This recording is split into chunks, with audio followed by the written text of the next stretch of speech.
नमस्कार दोस्तों, एक बार फिर से स्वागत है आपका मेरे YouTube चैनल पे। दोस्तों, आज की इस वीडियो में हम डिस्कस करेंगे टाइफॉइडल साल्मोनेला की पैथोजेनेसिस पे। दोस्तों, साल्मोनेला जो जेनेरा है उसमें दो तरह के बैक्टीरिया होते हैं, एक तो टाइफॉइडल बैक्टीरिया, दूसरे नॉन टाइफॉइडल बैक्टीरिया। यानी कि एक तो ऐसे बैक्टीरिया जो टाइफॉइड फीवर कॉज करते हैं और दूसरे ऐसे बैक्टीरिया जो टाइफॉइड फीवर कॉज नहीं करते। Got it. तो टाइफॉइड कॉज करने वाली इसकी दो स्पीसीज हैं, बेसिकली साल्मोनेला टाइफी और दूसरा साल्मोनेला पैराटाइफी।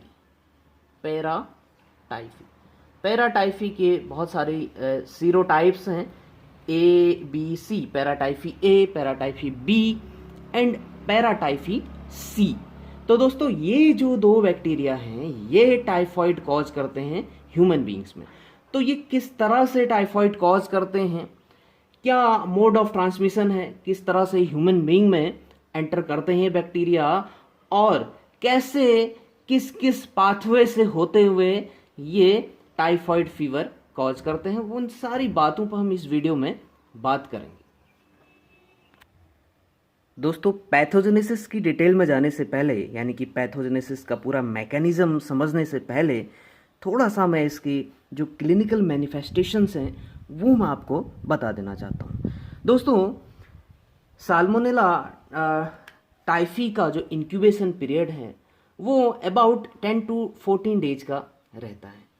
उसके बाद फिर सिम्टम्स क्रिएट होने, सिम्टम्स डेवलप होने स्टार्ट हो जाते हैं पेशेंट में।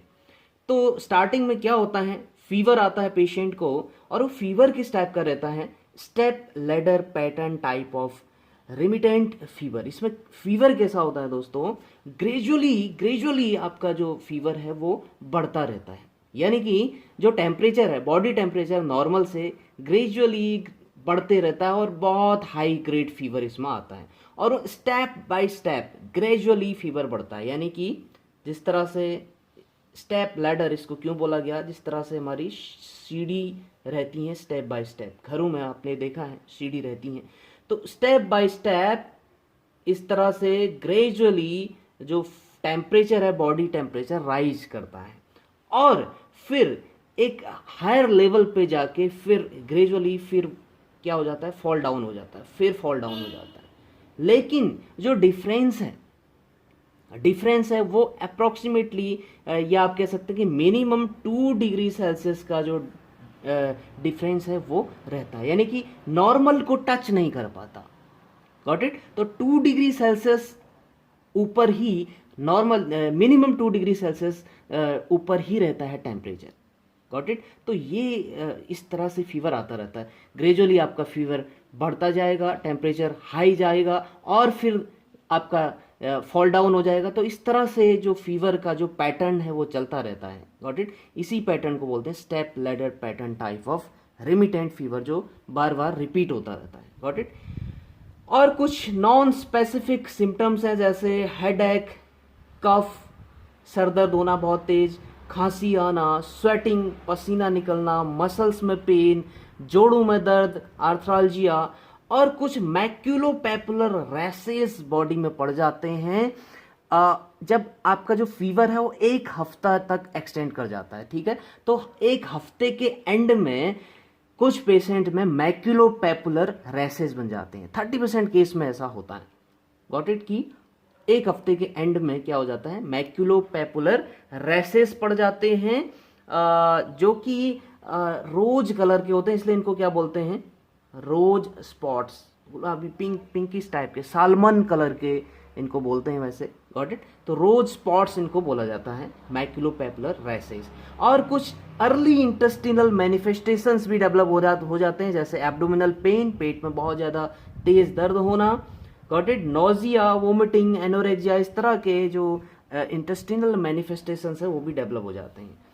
इंपॉर्टेंट साइन की अगर बात करें तो धीरे धीरे क्या होने लगता है, जो हमारी हिपैटोसाइट्स होती हैं यानी कि हिपैटिक सेल्स होती हैं वो भी स्वेलअप करनी शुरू कर जाती है, यानी कि आपका जो लीवर है उसका साइज बढ़ना शुरू हो जाता है, उसमें स्वेलिंग होनी शुरू हो जाती है, और साथ में आपका जो स्प्लीन है, स्प्लीन में भी स्वेलिंग आ जाती है, जिस कंडीशन को हम बोलते हैं हिपैटोस्प्लीनोमेगैली।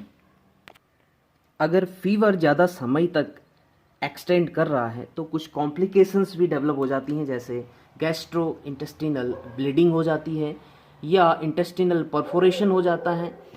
और ऐसे जो कॉम्प्लिकेशंस हैं वो नॉर्मली 3rd और 4th वीक में डेवलप होते हैं, यानी कि अगर 3 हफ्ता 4 हफ्ता तक अगर आपका फीवर एक्सटेंड हो रहा है, इन्फेक्शन एक्सटेंड हो रहा है, अनट्रीटेड आप रह गए, समय से ट्रीटमेंट नहीं हो रहा है, तो इस तरह के कॉम्प्लिकेशंस डेवलप हो जाते हैं। और किसी किसी केस में बहुत रेयरली ऐसा होता है, न्यूरोलॉजिकल मैनिफेस्टेशंस भी हो जाते हैं, जैसे मेनिंजाइटिस, सेरिबेलर अटैक्सिया और कुछ न्यूरोसाइकेट्रिक सिम्टम्स भी डेवलप हो जाते हैं, जिसमें पेशेंट जो है कुछ एग्रेसिव बिहेवियर शो करता है। Got it? उसका बिहेवियर जो उसका नॉर्मल बिहेवियर है वो उससे डेविएट हो जाता है, उसका बिहेवियर चेंज हो जाता है। तो दोस्तों अब बात करते हैं इसकी पैथोजेनेसिस की। दोस्तों जैसा कि आपको पता है कि जो साल्मोनेला टाइफी है वो कॉन्टामिनेटेड फूड के थ्रू यानी कि ओरल रूट से आपकी बॉडी में एंटर करता है। और किसकी वजह से होता है? जब आप कॉन्टामिनेटेड फूड या कॉन्टामिनेटेड वाटर इनटेक करते हैं तो उनमें ये बैक्टीरिया प्रेजेंट रहते हैं। Got it? तो जब आप इस तरह के प्रदूषित खाना या पानी आप पीते हैं या खाते हैं तो उससे आपकी बॉडी में क्या कर जाता है? ये एंटर कर जाता है। यानी कि इसका ट्रांसमिशन का रूट क्या हो गया? ओरल रूट, यानी कि गैस्ट्रो इंटेस्टिनल रूट के थ्रू ये आपका एंटर किया और डायरेक्टली कहाँ पहुंचा? ये पहुंचा आपके स्टमक में।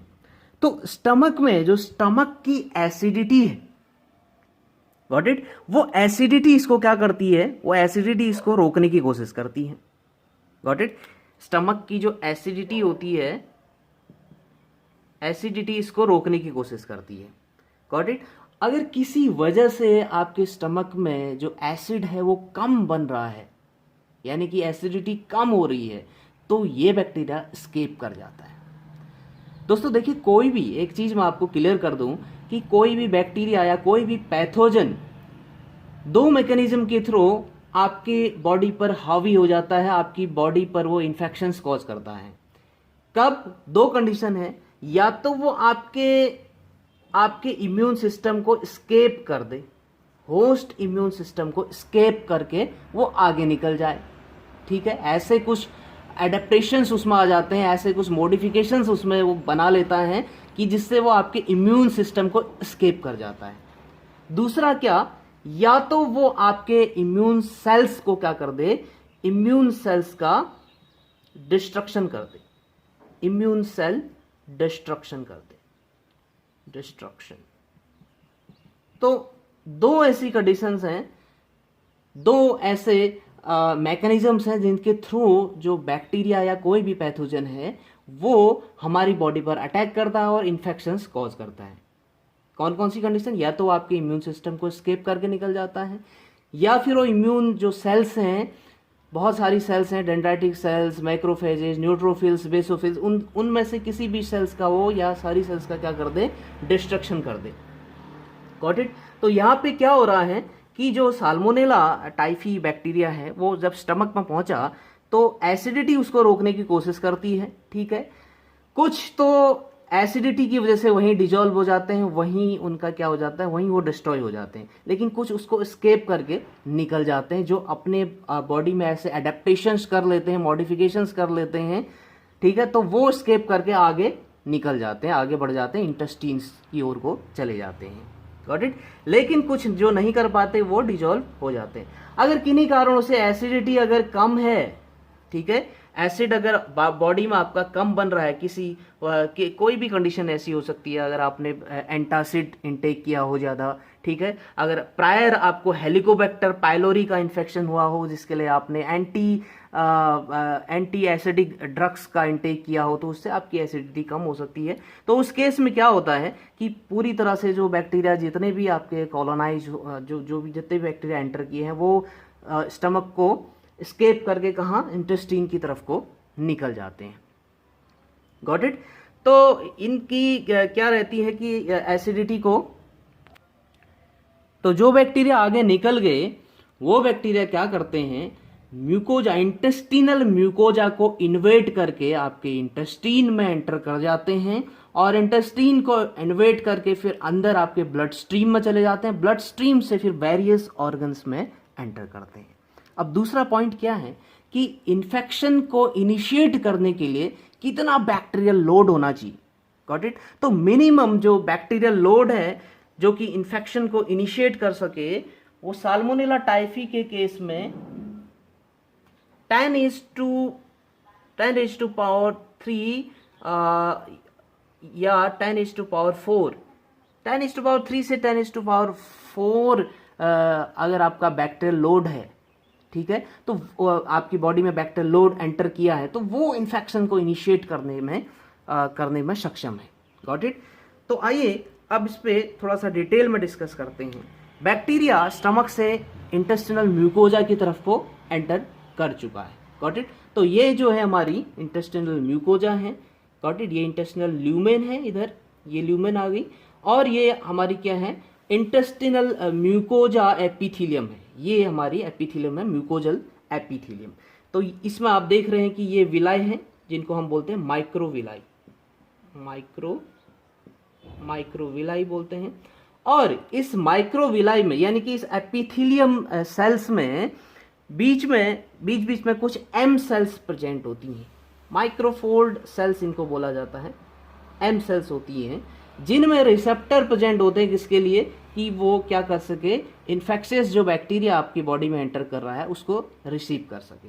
तो बैक्टीरिया आया यानी कि साल्मोनेला टाइफी आपका एंटर किया, और वो किससे इंटरेक्ट होगा, वो इसी एम सेल की सरफेस से इंटरेक्ट होता है। इससे इंटरेक्ट होता है, तो जैसे ही इससे इंटरेक्ट हुआ तो इस एम सेल में कुछ मॉडिफिकेशंस आ जाते हैं, लेकिन उन मॉडिफिकेशन से भी पहले बैक्टीरिया अपने आप में मॉडिफिकेशंस डेवलप कर लेता है कि उसको कैसे अंदर जाना है।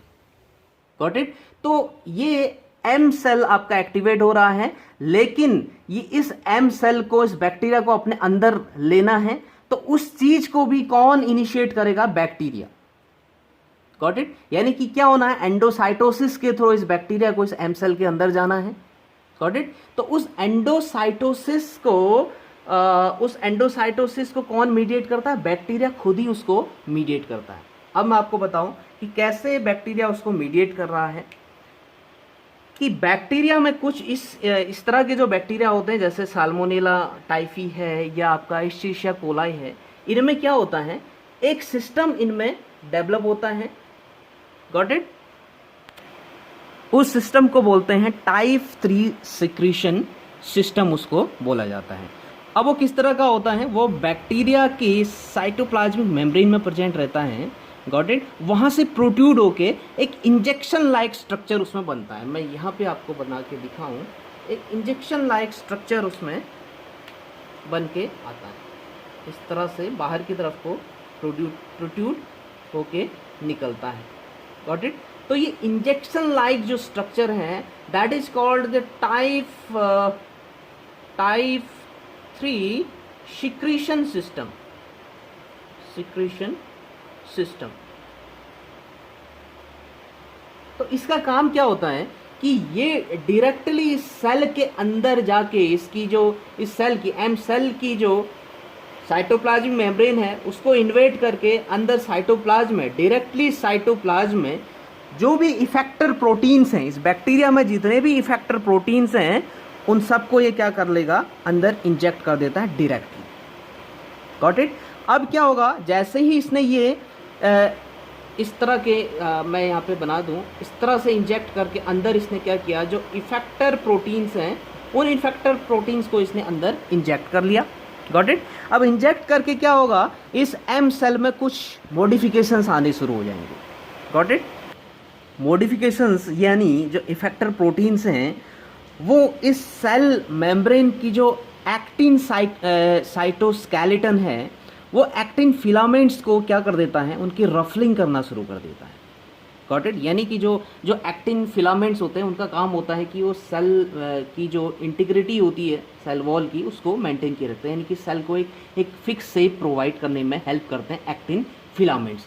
तो ये इफेक्टर प्रोटीन्स जो उसने इंजेक्ट किए हैं अंदर टाइप 3 सेक्रेशन सिस्टम के थ्रू, ये क्या करते हैं, उन एक्टिन फिलामेंट्स को यानी कि एक्टिन साइटोस्केलेटन पे क्या कर देते हैं, अल्ट्रेशन कर देते हैं, उसका अल्ट्रेशन ऑफ एक्टिन साइटोस्केलेटन, जिसकी वजह से क्या होता है कि इसका जो मेम्ब्रेन है, इस सेल की जो मेम्ब्रेन है उसमें रफलिंग होनी शुरू होती है।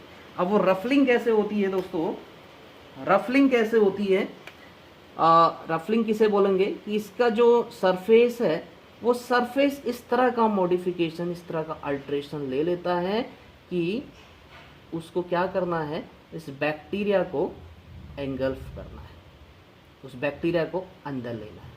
तो ये सब कौन कर रहा है, ये सब कर रहा है बैक्टीरिया, यानी कि बैक्टीरिया अंदर आने के लिए खुद अप्रोच लगा रहा है। ठीक है, बैक्टीरिया इस सेल के अंदर आने के लिए खुद अप्रोच लगा रहा है, खुद वो क्या बना रहा है, अपना रास्ता बना रहा है। तो इस तरह का जो एंडोसाइटोसिस है, इस तरह की जो प्रोसेस है उसको बोलते हैं बैक्टीरिया मीडिएटेड एंडोसाइटोसिस। बैक्टीरिया खुद ही उस प्रोसेस को इनवाइट कर रहा है। अब क्या हुआ दोस्तों, बैक्टीरिया अंदर आ गया, सेल के अंदर एंटर कर चुका है बैक्टीरिया। Got it. सेल के अंदर एंटर करने के बाद फिर ये मूव करता है और जो एपिथेलियल लेयर है, ये जो एपिथेलियल लेयर है इसको क्रॉस करके ये कहाँ एंटर करता है, सब म्यूकोजा में एंटर करता है। ये जो लेयर आप देख रहे हैं this is the sub mucosa, सब म्यूकोजा।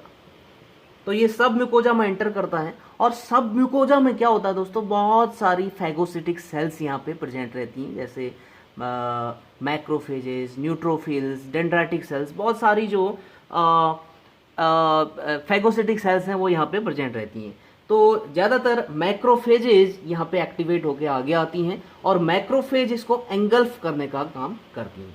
तो मैक्रोफेज के पास ये पहुंचा और मैक्रोफेज इसको क्या, मैक्रोफेजेस क्या करेंगे, इसको घेर लेंगे और एंगल्फ करने का काम करेंगे। लेकिन ये बैक्टीरिया इस मैक्रोफेज के एंगल्फमेंट को भी क्या कर लेता है, उसको भी रेसिस्ट कर लेता है, यानी कि ये इस मैक्रोफेज में भी सरवाइव कर लेता है। क्योंकि ये क्या हो जाता है, जो मैक्रोफेजेस की जो लाइसोसोमल एंजाइम्स हैं उनके लिए भी रेसिस्टिविटी ये डेवलप कर लेता है। और वो रेसिस्टिविटी कैसे डेवलप करता है, इसमें क्या होता है कि इस बैक्टीरिया में एक 2 कंपोनेंट सिस्टम इसमें इस तरह के बैक्टीरिया में डेवलप्ड रहता है। 2 कंपोनेंट सिस्टम या उसको बोलते हैं रेगुलेटरी सिस्टम। तो वो रेगुलेटरी सिस्टम कौन सा है, PHOQ, ये जो सिस्टम है this is called the regulatory system. इस रेगुलेटरी सिस्टम का काम क्या है कि ये जो आउटर मेम्ब्रेन प्रोटीन्स हैं सेल में, उन आउटर मेम्ब्रेन प्रोटीन्स को ट्रिगर करता है कि वो क्या हो, वो अपने अंदर मॉडिफिकेशंस लेके आए, वो मॉडिफाई हो जाए। तो उस मॉडिफिकेशंस को मेडिएट करते हैं ये रेगुलेटरी सिस्टम, उसको क्या करता है, ट्रिगर करता है कि वो अपने जो आउटर मेम्ब्रेन प्रोटीन्स है, यानी कि जो लाइपोपॉलीसैकेराइड्स हैं, LPS, आपको पता है कि साल्मोनेला क्या है, ग्राम नेगेटिव बैक्टीरिया है, और ग्राम नेगेटिव बैक्टीरिया की आउटर जो सेल वॉल होती है उन पे लिपोपॉलीसैकेराइड्स प्रेजेंट रहते हैं। तो ये जो आउटर मेम्ब्रेन प्रोटीन्स हैं लिपोपॉलीसैकेराइड पर जो प्रेजेंट रहते हैं वो क्या हो जाते हैं, वो मॉडिफाई हो जाते हैं, वो अपने आप को चेंज कर लेते हैं। Got it. जिससे क्या होता है कि इजीली ये बैक्टीरिया मैक्रोफेज के अंदर भी क्या कर लेता है, सरवाइव कर जाता है, इसके अंदर भी ये सरवाइव कर जाता है। लाइसोसोमल जो एंजाइम्स हैं उनका कोई इफेक्ट इस पे नहीं पड़ता। ये इस मैक्रोफेज में भी क्या कर जाता है, सर्वाइव कर जाता है। Got it. अब क्या होगा दोस्तों, मैक्रोफेजेज से ये बैक्टीरिया लिम्फेटिक सिस्टम के थ्रू ब्लड में आ जाएगा, ब्लड स्ट्रीम में आ जाएगा बैक्टीरिया। Got it. इस कंडीशन को बोलते हैं primary bacteria, primary bacteria. Got it. जब वो लिम्फेटिक सिस्टम के थ्रू कहाँ पहुंचा, ब्लड स्ट्रीम में पहुंचा, उस कंडीशन को बोलेंगे प्राइमरी बैक्टीरिया। अब ब्लड स्ट्रीम में आ गया तो ब्लड सप्लाई, आपको पता है कि डिफरेंट वेरियस ऑर्गन्स को ब्लड सप्लाई होते रहती है, ठीक है। यानी कि जो एंडोथीलियल सिस्टम है, उस एंडोथीलियल सिस्टम में ये ब्लड आपका जाता है। तो उस ब्लड के साथ साथ ही जो आपका बैक्टीरिया है साल्मोनेला टाइफी, वो भी एंडोथीलियल सिस्टम पे चला जाता है। एंडोथीलियल सिस्टम यानी कि जैसे आपका liver, got it, spleen, lymph nodes, bone marrow, और इसके अलावा बहुत सारे ऑर्गन्स को, जैसे आपका गॉल ब्लैडर है, किडनी, गॉट इट, लंग्स, बहुत सारे ऑर्गन्स को ये क्या करता है, मूव करता है बैक्टीरिया। और उन ऑर्गन्स में क्या करता है, उन ऑर्गन्स का डिस्ट्रक्शन करना शुरू करता है, यानी कि उनकी टिश्यूज का डिस्ट्रक्शन करना शुरू करता है। और टिश्यूज को डिस्ट्रक्ट करके फिर वापस कहाँ आ जाता है, फिर से ब्लड में चला जाता है, जिस कंडीशन को हम बोलते हैं सेकेंडरी बैक्टीरिया। ठीक है। तो जब लीवर जितने भी ऑर्गन्स पे जा रहा है, उतने ऑर्गन्स के सिम्टम्स इस कंडीशन में डेवलप होंगे। जैसे लीवर में पहुंचा, स्प्लीन में पहुंचा, हिपैटोमीगैली, स्प्लीनोमीगैली, लिम्फ नोड्स में गया, लिम्फेडिनोपैथी, बोन मैरो में गया, बोन मैरो का इन्फेक्शन, यानी कि बोन मैरो से जितने भी हमारे इम्यूनोजेनिक सेल्स बनती है उन सेल्स का प्रोडक्शन होना कम हो जाएगा। ठीक है। गॉल ब्लैडर में चला गया, गॉल ब्लैडर के जो नॉर्मल फंक्शन है उनको डिस्टर्ब करेगा। किडनीज में जाके किडनी के नॉर्मल फंक्शन को डिस्टर्ब करेगा, लंग्स के फंक्शन को डिस्टर्ब करेगा। तो इस तरह से ये बैक्टीरिया पूरे बॉडी में इस तरह से सर्कुलेट करता रहता है। ठीक है। तो this is the complete pathogenesis of salmonella typhi. तो दोस्तों इस वीडियो में बस इतना ही। आई होप कि आपके समझ में आया होगा वीडियो। अगर आपके समझ में आया तो ज़्यादा से ज़्यादा आप इस वीडियो को शेयर करिए, और अगर चैनल पर पहली बार हैं तो चैनल को ज़रूर सब्सक्राइब करिए और बेल आइकन को ज़रूर प्रेस करिए, ताकि आने वाली वीडियोज़ की नोटिफिकेशंस आपको मिलती रहे। Thank you very much.